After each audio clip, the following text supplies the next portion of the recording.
السلام علیکم، میں ہوں ارشاد شیخ، آپ دیکھ رہے ہیں انقلاب ٹی وی۔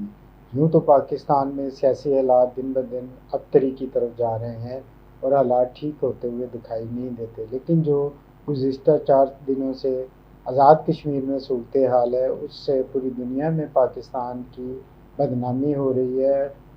جس پر بھارت کی جانب سے جو پروپیگنڈا کیا جا رہا ہے وہ انتہائی خطرناک ہے، اور اسی قسم کی آوازیں پاکستان کے اندر سے بھی آنا شروع ہو گئی ہیں۔ اور بھارت نے صورتحال کو سمجھتے ہوئے یہ کہنا شروع کر دیا ہے کہ کشمیر کے دونوں جانب حالات ایک سے ہی ہیں، جبکہ پی ٹی آئی کی رہنما شیریں مزاری نے بھی کچھ یوں ہی کہا ہے کہ آزاد کشمیر اور مقبوضہ کشمیر میں کوئی فرق دکھائی نہیں دیتا۔ ناظرین، گزشتہ 4 روز سے کشمیر میں مہنگائی اور بجلی کی قیمتوں کے خلاف عوامی ایکشن کمیٹی کی کال پر احتجاجی مظاہرے ہو رہے ہیں، ہڑتال ہے، دکانیں بند ہیں، کاروبار بند ہے، اور احتجاجی مظاہروں میں تشدد کا عنصر نمایاں ہے، جس کی وجہ سے ایک پولیس اہلکار بھی جان کی بازی ہار چکا ہے، اور صدر پاکستان کو یہ رینجرز بلانے کے لیے احکامات دینے پڑے تھے، لیکن بر وقت اور اچھا فیصلہ کرتے ہوئے رینجر جو ہے آزاد کشمیر سے واپس بلا لی گئی۔ اور آج وزیر اعظم پاکستان نے انتہائی اہم اجلاس کیا، اور جس میں انہوں نے آزاد کشمیر کے مسائل کے حل کے لیے عوام کی فلاح و بہبود کے لیے 23 ارب روپے کا پیکیج منظور کیا ہے، اور اس کے ساتھ ہی آزاد کشمیر کی حکومت نے بجلی کی نرخوں میں کمی کا نیا نوٹیفیکیشن جاری کر دیا ہے، جس کے مطابق 100 یونٹ تک بجلی دلانے والوں کو 3 روپے فی یونٹ، اور 100 سے 300 یونٹ تک بجلی استعمال کرنے والوں کو 5 روپے فی یونٹ، اور اس کے آگے 6 روپے فی یونٹ ہوں گے۔ اسی طرح کمرشل استعمال کے لیے بجلی جلانے والوں کے لیے 10 اور 15 روپے یونٹ فی یونٹ مقرر کیے گئے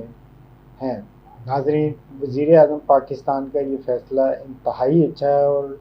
حالات کو ٹھیک کرنے کی طرف ایک مثبت قدم ہے، جس سے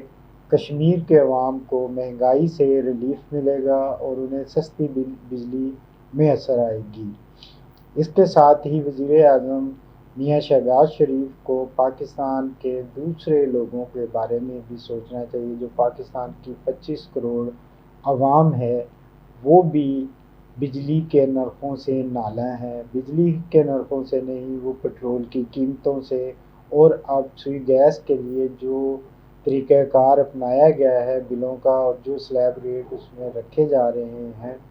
وہ بھی بالکل وہی ہیں جو بجلی کے نرخوں میں استعمال ہوتے ہیں، اور اس کی وجہ سے کئی گنا زیادہ بل صارفین کو ادا کرنے پڑ رہے ہیں۔ اب چونکہ پاکستان کے عوام کو بھی ایک راستہ نظر آ گیا ہے، جو راستہ آزاد کشمیر کے لوگوں نے اپنایا تھا، اور اس کے بعد انہیں بجلی انتہائی سستی نرخوں پر ملے گی، ان کے مسائل اپنی جگہ پہ، بجلی کے نرخ اپنی جگہ سے، ان نرخوں نے پاکستان کے عوام کی جو ہے جان نکال رکھی ہے، ان کا خون نچوڑا جا رہا ہے، بجلی کے نرخوں کے ذریعے، سوئی گیس کے نرخوں کے ذریعے، اب پانی کے بلوں کے ذریعے، جو ہے یہ وہ یوٹیلیٹیز ہیں، یہ وہ بنیادی ضرورتیں ہیں جو عوام کو حکومت کی جانب سے، ریاست کی جانب سے انتہائی کم نرخوں پہ میسر آنی چاہیے، تاکہ لوگ پرسکون اور اچھی زندگی گزار سکیں، کم وسائل ہونے کے باوجود بھی۔ لیکن ہماری بدقسمتی یہ ہے کہ ہمارے حکمرانوں نے خواہ آئی ایم ایف کے کہنے پر یا اپنی سوچ کے مطابق جس طرح بھی ہے، ان بنیادی ضرورت کی چیزوں کو عوام کو سستا دینے کی بجائے عوام کی جیبوں پر ڈاکہ ڈالنے کا ذریعہ بنا رکھا ہے، عوام کا خون نچوڑنے کا ذریعہ بنا رکھا ہے۔ اس سے پہلے کہ پاکستان کے عوام بھی بجلی کے نرخوں اور مہنگائی سے تنگ آ کر سڑکوں پر نکلیں، وزیر اعظم پاکستان کو، حکومت کو اس سنگین مسئلے کی طرف سوچنا چاہیے اور 25 کروڑ عوام کے لیے بھی ریلیف پیکیج دینا چاہیے، جس میں بجلی کے نرخ کم کیے جائیں، گیس کے نرخ کم کیے جائیں، پانی کے جو بل بڑھتے جا رہے ہیں ان کے نرخ کم کیے جائیں، کوئی سہولتیں دی جائیں، عوام کو ریلیف دیا جائے تاکہ پاکستان کے عوام بھی پرسکون زندگی گزار سکیں اور وہ بھی پرتشدد مظاہروں کی طرف